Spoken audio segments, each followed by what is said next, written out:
Hi, I'm Len, this is Thrifty Tones, and today I wanted to talk about nitrocellulose finishes and how they age naturally. If you don't relic them, if you don't take the keys and throw them at the guitar, how do nitrocellulose finishes age in a natural, well-played state? So today I've got Blue here. Now Blue is an interesting guitar. This is a parts caster that I put together, all parts, neck and Warmouth body. Now Blue has seen more action as a guitar than perhaps any non-professional guitar is ever going to see, I would say.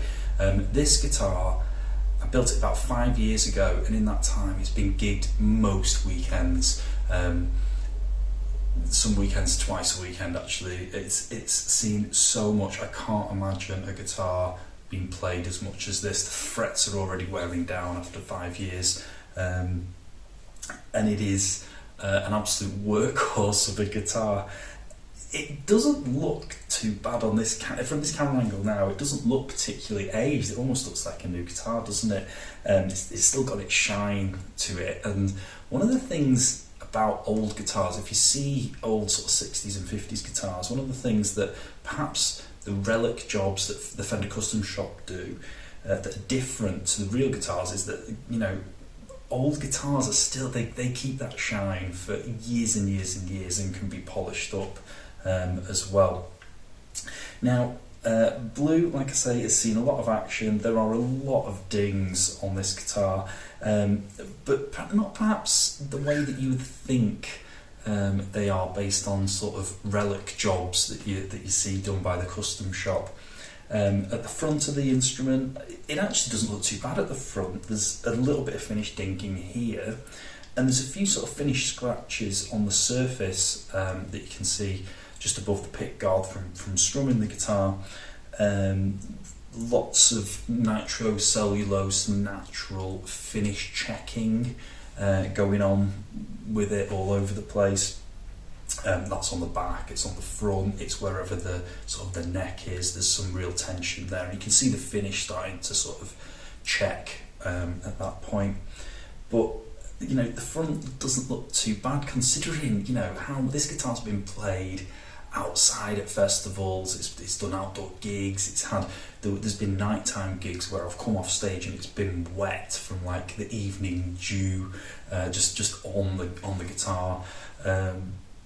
I'm just laughing because it has just been everywhere with me, this instrument. It's, you know, it's my best friend. It's just an amazing guitar, and it has stood up really, really well. So the front, not too shabby. A few finish checks. You'll see here perhaps there's a change in colour that you get in, and definitely at the forearm part, and I think that's where my forearm is going onto the guitar and reacting with the finish. Also, Blue is never put into a case unless I'm taking it to a gig.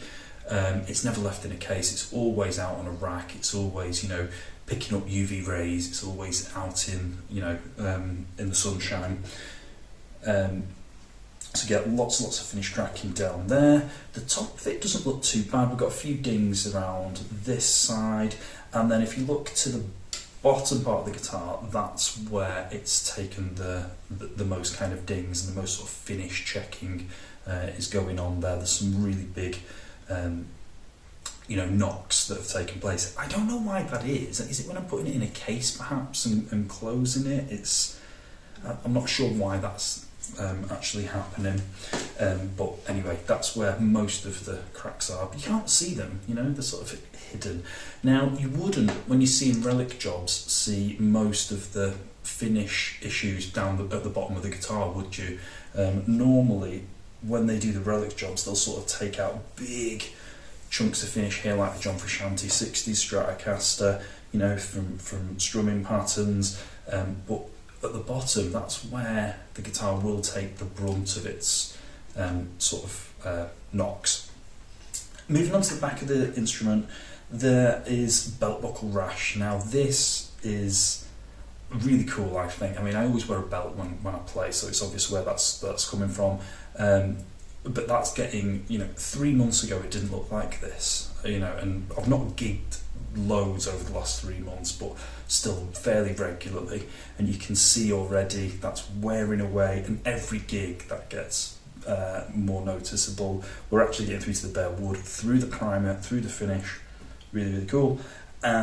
You've got over here near the neck pocket some finish cracks, some really noticeable finish cracks here, and finish checking all over, and then lots and lots of surface dings. There's a big long scratch there. I don't know where this came from. This is just a minor sort of finish ding.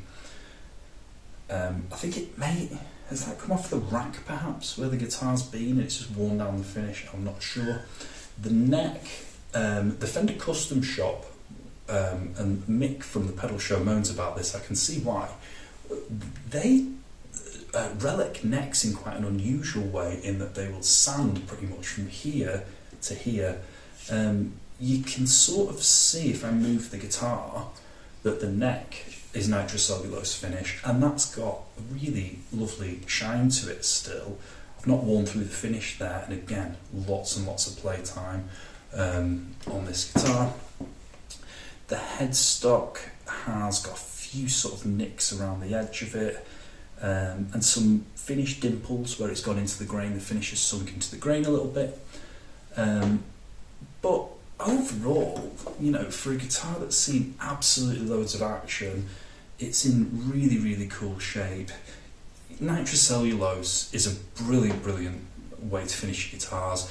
I would say this is my favourite guitar in terms of feel. This is going to sound really strange, but the neck, even if you're playing in a cold practice room, as many of us as musicians, we find ourselves in cold practice rooms, don't we? The neck always feels warm, in a way that no other guitar does, for me, because I don't have any other nitrocellulose guitars that I actually personally own. So the neck always feels really warm, the body feels really comfortable. It's very strange, nitrocellulose. It is different. I am not a cork sniffer when it comes to guitars, but nitrocellulose is absolutely brilliant. I got the nitro paint for this from the Manchester Guitar Tech when I was building the guitar, and I really recommend that supplier in terms of nitrocellulose. It's a really, really good product. It went on absolutely brilliantly, polished to a great shine. It's really, really good, and as you can see, it's aging really quickly, which is what we want with nitro, isn't it? You want it to look old as quickly as possible. So that's it really. Just wanted to do a really quick video and just talk about how it ages, how it does it naturally, and also perhaps suggest that relics are cool, but if you just gig it and you don't put it in a bag and you don't put it in a case, you just leave it out all the time, it'll just start to look great. I mean, it really does start to ding, and I'm really looking forward to the next 5 years of Blue, because it's going to be gigged loads again. It's my main guitar. I love this instrument. I'm really looking forward to the next 5 years of what it's going to look like. You can definitely see this part is starting to work away, but I don't want to go down the route of any fake relicing now. I just want it to be all natural relic job. But yeah, thank you very much for watching. Please like and subscribe.